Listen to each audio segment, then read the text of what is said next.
नमस्कार,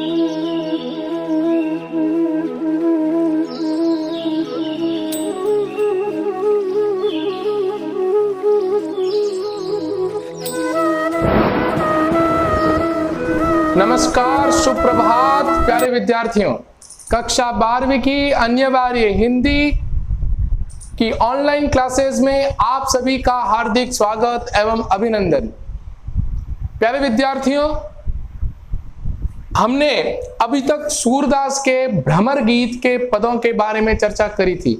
इससे की पहली क्लास, पूर्वोत्तर की क्लास में हमने सूरदास का जीवन परिचय और पहला एक पद हमने पढ़ लिया था। जैसा कि हमने पढ़ा था कि भ्रमर गीत सार के अंतर्गत गोपियों को समझाने के लिए कौन भेजते हैं? कृष्ण। किसको भेजते हैं? उद्धव को। कृष्ण अपने हमसकल उद्धव को ब्रज भेजते हैं, किसको समझाने? गोपियों को, कि वो क्या ना करे, कृष्ण से प्रेम ना करे और क्या धारण कर ले? योग साधना धारण कर ले। ठीक है ना? तो ऐसी बातें हमने पहले पढ़ ली थी। अब बच्चों आगे क्या होता है कि गोपियां बड़ी वाक चातुर्य हैं। ये बात मैंने आपको पहले भी बताई कि गोपियां बड़ी वाक चातुर्य की धनी हैं और वाक चातुर्य की धनी हो जाने के कारण वह उद्धव को वाक पटुता के सारे तर्कों के सारे हरा देती हैं। अपन जो अगला आज पद पढ़ रहे हैं, दूसरे पद में, इस पद के अंतर्गत सबसे पहले तो मैं इसका प्रसंग लिख लेता हूं कि क्या प्रसंग चल रहा है, क्या बात चल रही है। कवि सूरदास बताते हैं कि गोपियों को जब उद्धव कहते हैं कि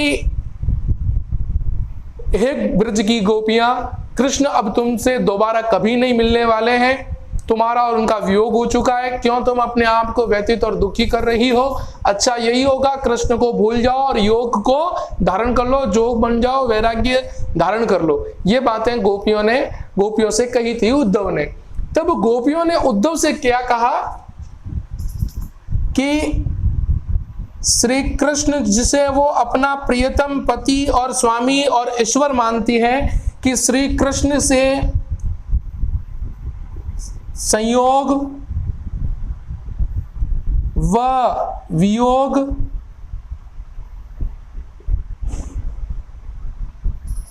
की दोनों स्थिति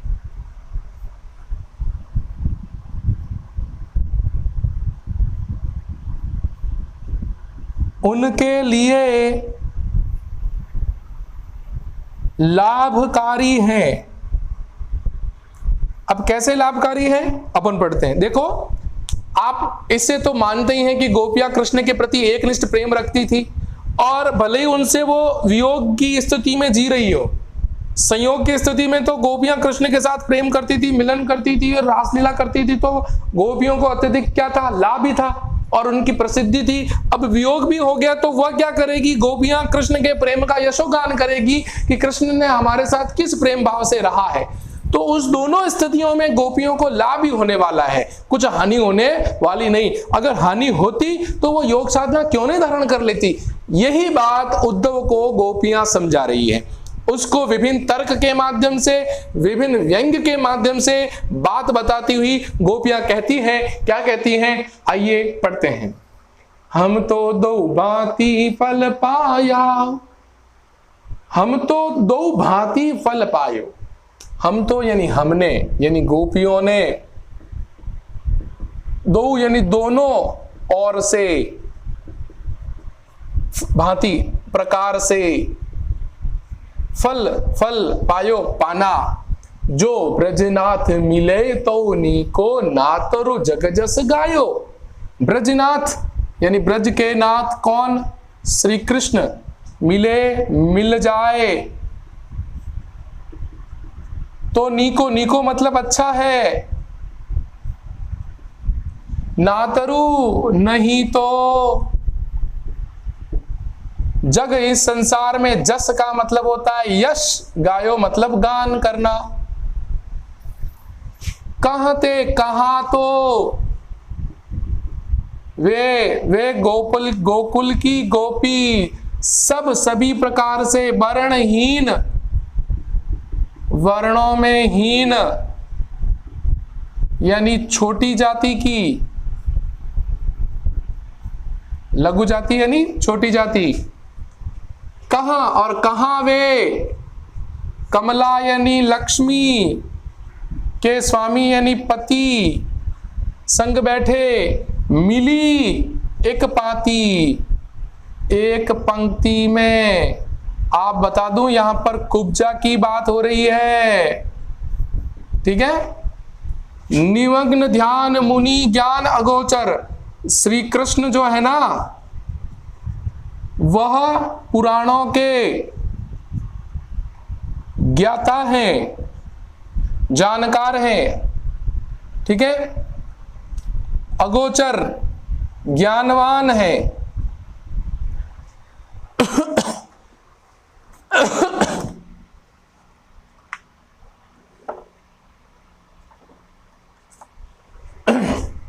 ज्ञानवान यानी अज्ञात है, ठीक है।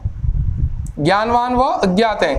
ते भय घोष निवासी, घोष के यानी अहीरों की बस्ती, अहीरों की बस्ती। ता ऊपर अब साच, साच मतलब सच यानी सच्ची बात, सच्ची बात कहो कहो, ध्यों ध्यों मुक्ति मोक्ष या मुक्ति कौन किसकी, दासी मतलब दासी है। जोग यानी योग, कथा कथा, पा लागो पैर पकड़ती हूं, पैर पकड़ना। उधो उद्धव ना कहूं कहना, बारंबार बार बार। सूर श्याम तजी, तजी मतलब त्याग कर, और बजे किसी और की भक्ति करना या उससे प्रेम करना। जो ताकी, ताकी मतलब उसकी, जननी यानी जन्म, छार यानी राख के समान है, ठीक है प्यारे मित्रों। अब ध्यान दो इसकी तरफ, मतलब उद्धव के बार बार कहने पर कि तुम योग साधना और वैराग्य को धारण कर लो, तब उद्धव को गोपियां पुनः समझाती हैं। क्या समझाती हैं? कि श्री कृष्ण का से संयोग रखना या उनसे वियोग होना हम दोनों स्थिति में हमारे लिए लाभदायक है।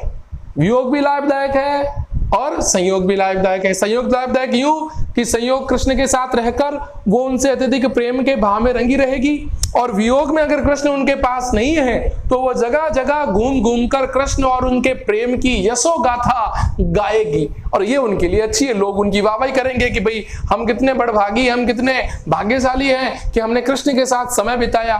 तो क्या कहा? हम तो दोहु भांति फल पायो, जो ब्रजनाथ मिले तो नीको, नाथ रुजग जस गायो। कि हे उद्धव, हम जैसी गोपियों ने कृष्ण से प्रेम करके दो प्रकार से हमने प्रेम के फल को, भक्ति के फल को पा लिया है या प्राप्त कर लिया है। समझ में? जो ब्रजनाथ मिले तो नीको, नाथ रुजग जस गायो। हे उद्धव, ये तुम बात की गांठ बांध लेना कि यदि श्री कृष्ण हमें मिल भी जाए तो भी अच्छा, और कृष्ण नहीं मिले तो भी अच्छा। क्यों अच्छा? क्योंकि जब कृष्ण हमें मिले थे तो हमने उनके साथ रास लीला, प्रेम लीला, क्रीड़ाएं की थी, उनके साथ वन वन घूमे थे। और अगर कृष्ण नहीं मिलेंगे, हमारे साथ नहीं रहेंगे, फिर भी हम उनकी और हमारी प्रेम गाथा की कहानी, प्रेम गाथाओं के गीत जगह जगह घूम घूम कर यश का गान करेंगे। तो इसमें हमारा ही लाभ है? आगे, कहावे गोकुल की गोपी सब बरहीन लघु जाती। हे उद्धव, अरे हम तो गोकुल धाम की क्या है? एक तुच्छ गोपी है, तुच्छ गोपियां हैं। हम सब वर्णों में हीन वर्ण की, छोटी जाति की, अहिरों की बस्ती की गोपियां हैं। कहवे कमला के स्वामी संग मिली बैठी एक पाती। तुम्हें मालूम है, जब से मथुरा गए हैं प्रभु, तब से वहां कुब्जा नाम की एक दासी उनके पास बैठी रहती है, बड़ी सुंदर दिखाई देती है। वो उनके पास बैठने योग्य नहीं, अरे वो तो लक्ष्मी के पति है, लक्ष्मी के पति है, लक्ष्मी के स्वामी है, जिनका स्थान सर्वोच्च है, उनके पास वह कुब्जा एक पंक्ति में नहीं बैठ सकती। उनके बैठने के लिए तो उनकी पत्नी लक्ष्मी और हमारी जैसी गोपियां ही हैं। आगे, निमग्न ध्यान मुनि ज्ञान अगोचर लय भय गोस निवासी है। क्या कहा? अरे उद्धव, हमारे प्रियतम कृष्ण तो विभिन्न पुराणों के आगम के ज्ञाता हैं, बुद्धिमान है, ज्ञानवान है। अरे वो तो अज्ञात है, उनकी सत्ता अज्ञात मानी गई है। ते भय घोष निवासी, फिर भी उन्होंने अहीरों की बस्ती में अपना स्थान बनाया। वो कितने बड़प्पन के धनी हैं, कितने वैभवशाली हैं कि उन्होंने अहीरों की बस्ती में निवास स्थान बनाया। तापर इस पर भी अब साच कहो धो कसम से, हे उद्धव तुम्हें कसम है, सच्ची बात बताना कि ऐसे पुराणों के ज्ञाता अगोचर अज्ञात शाश्वत प्रभु श्री कृष्ण के अलावा ऐसा कौन है जिनकी दासी मुक्ति हो, अर्थात मुक्ति और किसकी दासी बन सकती है? कृष्ण को छोड़कर और किसी की वह दासी नहीं रह सकती। यानी कृष्ण से जो प्रेम करेगा, कृष्ण से जो सानिध्य रखेगा, वही मोक्ष और मुक्ति के मार्ग की ओर अग्रसर होगा। क्योंकि इस समय मोक्ष और मुक्ति किसकी दासी है? हमारे प्रभु की दासी है। जोग कथा पाला गोधो, हे उद्धव हम आपके पैर पड़ रही है, हे उद्धव हम आपके पैर पड़ रही है। इस समय चाहे संयोग हो चाहे वियोग हो, कृष्ण तो हमारे हैं और कृष्ण से प्यार करना, प्रेम करना हमारे लिए लाभदायक है। क्यों लाभदायक है? भले ही वो हमारे साथ रहे तो हमारी जीवन में अच्छा पल है, और हमसे वियोग भी हो जाए तो भी कोई बड़ी चिंता नहीं है। हम उनकी प्रेम के यशोगान करके जीवन जी लेगी। लेकिन हे उद्धव, अब हम तुम्हारे पांव पड़ती हैं। पांव इसलिए पड़ती हैं क्योंकि तुम बार बार हमें योग कथा, योग का संदेश मत सुनाओ। इससे हमें बहुत पीड़ा होती है, बहुत दुख पहुंचता है। सूर श्याम तजी और बजे जोता की जननी थार। कवि सूरदास बताते हैं कि गोपियां विभिन्न तर्क के माध्यम से उद्धव को समझाती हुई कहती हैं कि हे उद्धव, हमारे सगुण साकार स्वामी पति प्रभु ईश्वर भगवान श्री कृष्ण को छोड़कर, त्याग कर किसी और को हम अपने हृदय में स्थान नहीं दे पाएगी। है श्याम तजी और भजे, हम किसी और की भक्ति नहीं कर सकते। इसलिए जिस किसी ने भी ऐसा कर्म किया कि कृष्ण को छोड़कर किसी और से प्रेम और भाव और भक्ति रखी, उन लोगों का जीवन राख के समान है। उन लोगों का जीवन किसके समान है? राख के समान है। इसलिए हमें ये बात मत बतलाओ। आशा करता हूं ये आपके समझ में आया होगा।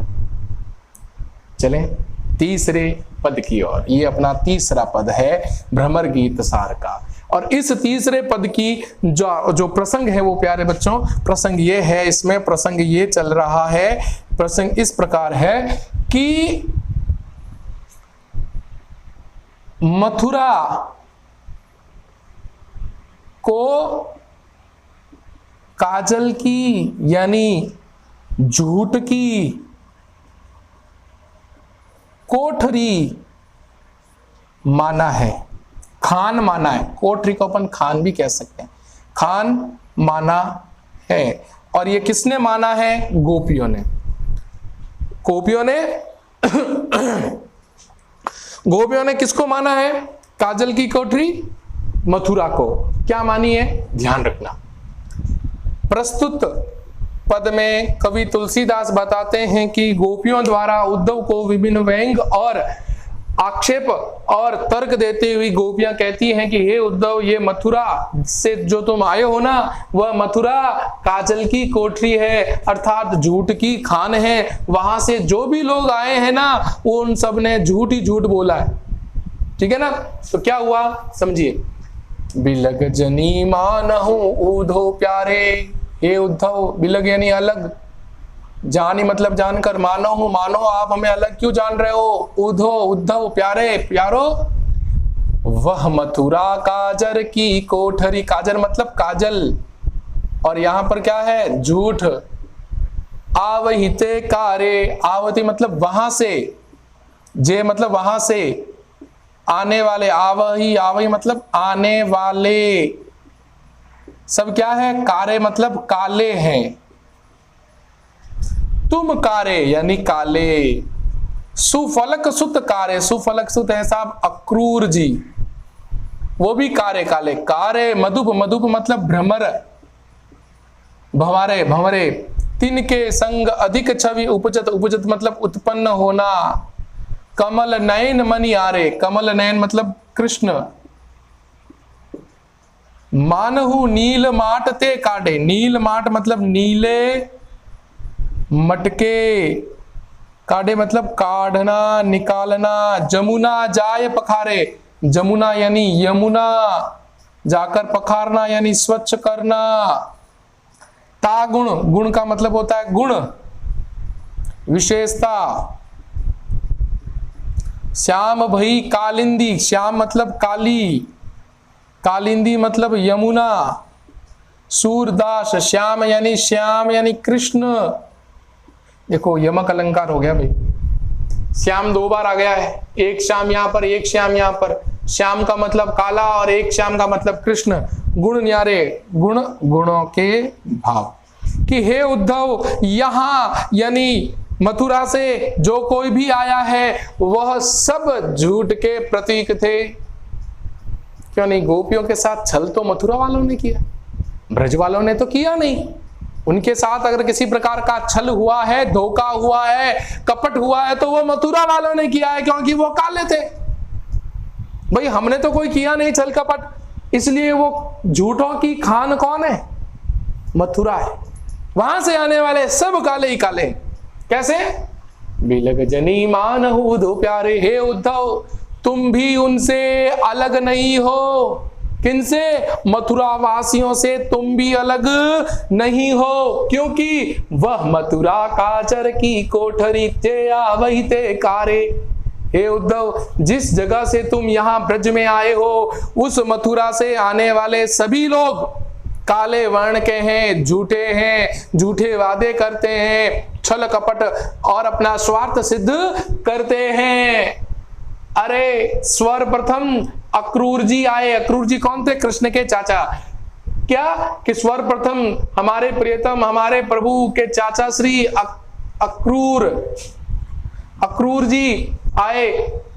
अक्रूर जी भी काले वर्ण के थे और उन्होंने भी हमारे साथ धोखा करके कृष्ण को हमसे दूर लेकर मथुरा चले गए। कारे मधुप भंवरे कारे। और यहां पर इस समय उपवन में जो भंवरे गुंजन कर रहे हैं वो भी काले वर्ण के। और जिस भंवरे का रूप धारण करके तुम जो मथुरा से चलकर हमारे पास आए हो तुम भी काले हो। तिनके संग अधिक छवि उपजत कमल नयन मनियारे। हे प्रभु, हे उद्धव, इन सभी के संग, इन सभी के साथ रहकर, मथुरा में रहकर हमारे कमल नयन यानी कमल के समान नयनों वाले कृष्ण भी, उनके मन भी काला हो चुका है कि वो आज हमें प्रेम भक्ति त्याग कर योग साधना अपनाने को बार बार हमें कह रहे हैं। क्या हमारे प्रति उनका भी, हमारे प्रति उनके मन में अब प्रेम नहीं रहा? क्या वो भी मथुरा वालों की जैसे हो चुके हैं? अरे मानो मानो नील माट ते काढ़े। हे उद्धव, मानो हमें ऐसा लगता है कि जिस यमुना नदी से कृष्ण निकले थे और उसी यमुना नदी ने जिसको स्नान करके स्वच्छ पखारा था, जिसने यमुना नदी के जल को साफ किया था। आपको पता कालिया नाग की एक कथा थी, है ना? उसी के प्रसंग के बाद जिसने इस जमुना नदी के जल को साफ और स्वच्छ किया था, आज वही यमुना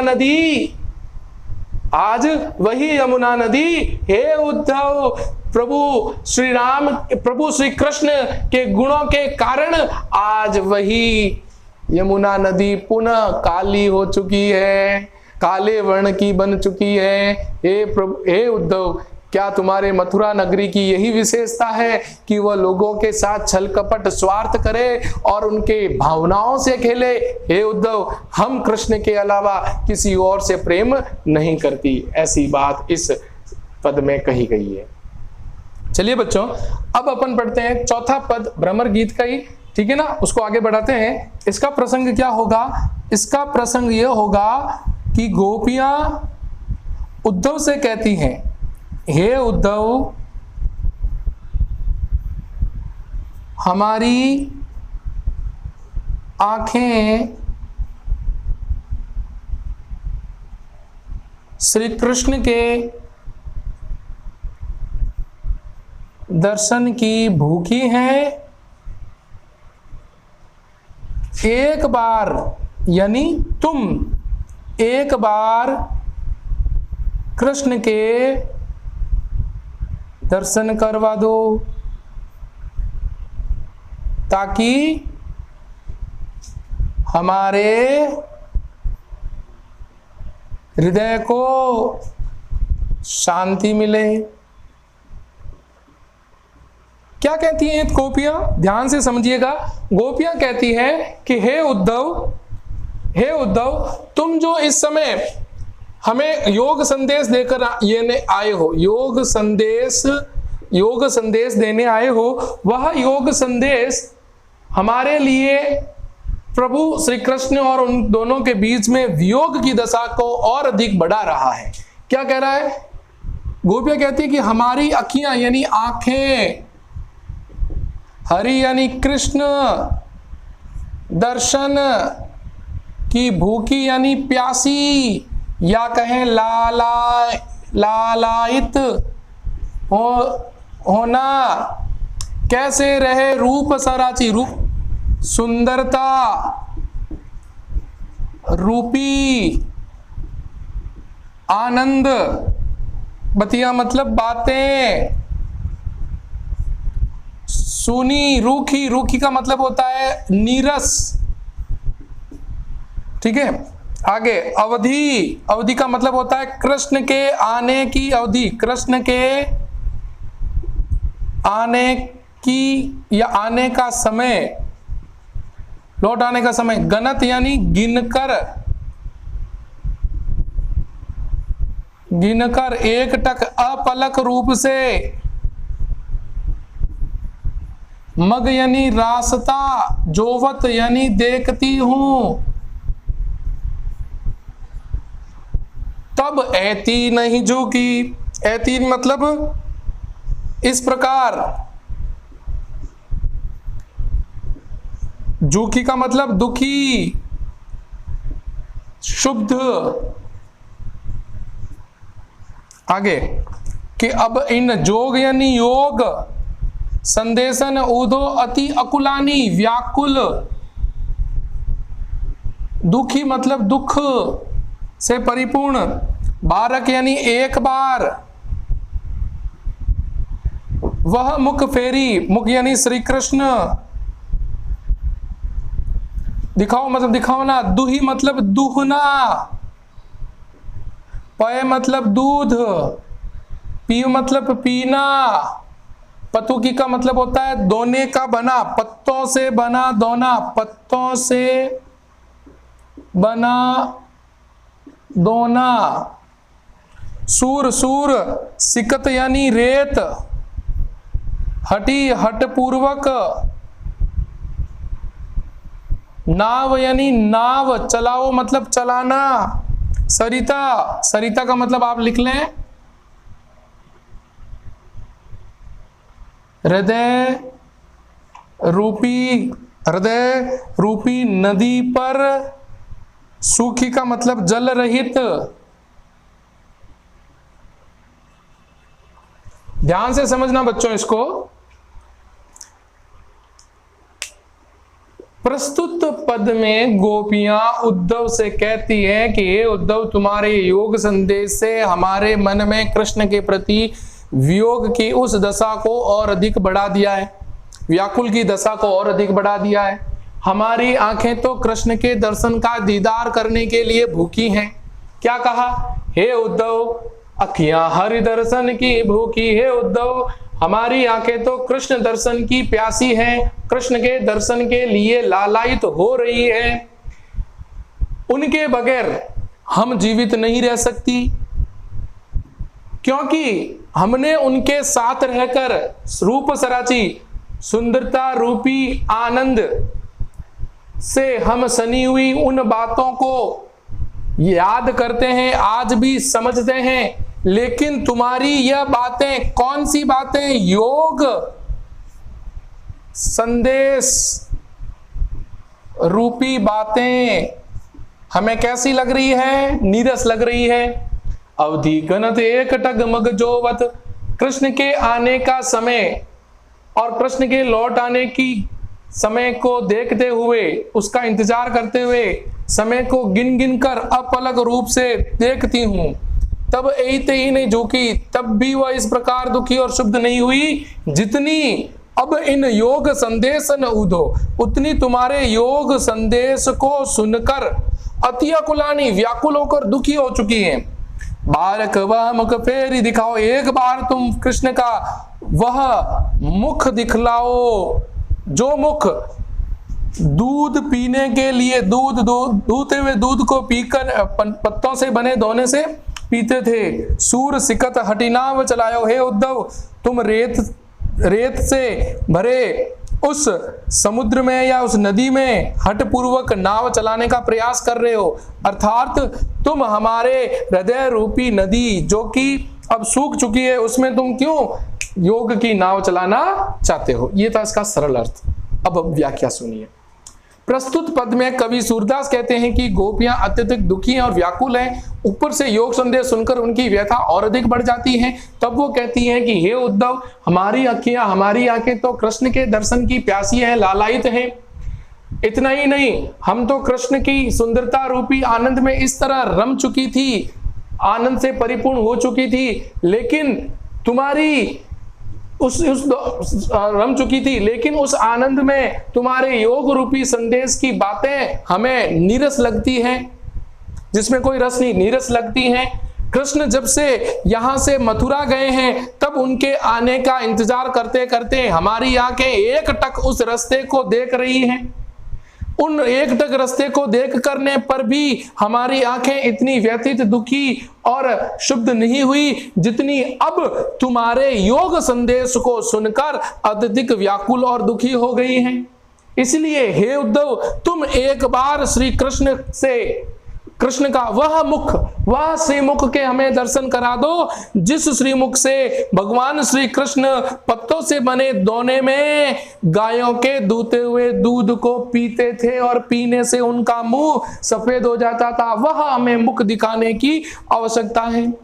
सूर सिकत हरिनाव चलायो, कि हे उद्धव, तुम अपने हठपूर्वक इस योग संदेश से इस सूखी हुई नदी में नाव चलाना चाहते हो, उससे कोई फल मिलने वाला नहीं। अर्थात हमारा हृदय रूपी नदी अब पूर्ण से जल रहित और सूख गई है, तुम उसमें योग रूपी नाव चलाना चाहते हो, उसमें तुम्हें किसी प्रकार की कोई सफलता नहीं मिल सकती। इसलिए हे उद्धव, हमें तो कृष्ण का दीदार करना है, तुम्हारे योग संदेश का दीदार नहीं करना है। आशा करता हूं प्यारे बच्चों कि आज हमने जो 3 पद पढ़े हैं वो आपके समझ में आए होंगे, और रविवार के दिन आप हमेशा मुझे पूछ सकते हैं, व्हाट्सएप पर पूछ सकते हैं, या उससे पहले जब आपका होमवर्क कंप्लीट हो जाए उसके बाद मुझे पूछ सकते हैं। आप हमारे वीडियो पे कमेंट बॉक्स में लिखकर कुछ पूछ सकते हैं। आप बहुत अच्छा लिख रहे हैं और आप पढ़ाई करते रहें, बस लिखावट सुधारें और काम करते रहें। प्यारे बच्चों, आप हमारे इस वीडियो को अधिक से अधिक लाइक, सब्सक्राइब और शेयर करें ताकि बोर्ड से संबंधित सारे वीडियो आप तक पहुंच सके। अब आगामी 2 पद अपन अगले वीडियो में पढ़ेंगे, तब तक के लिए नमस्कार।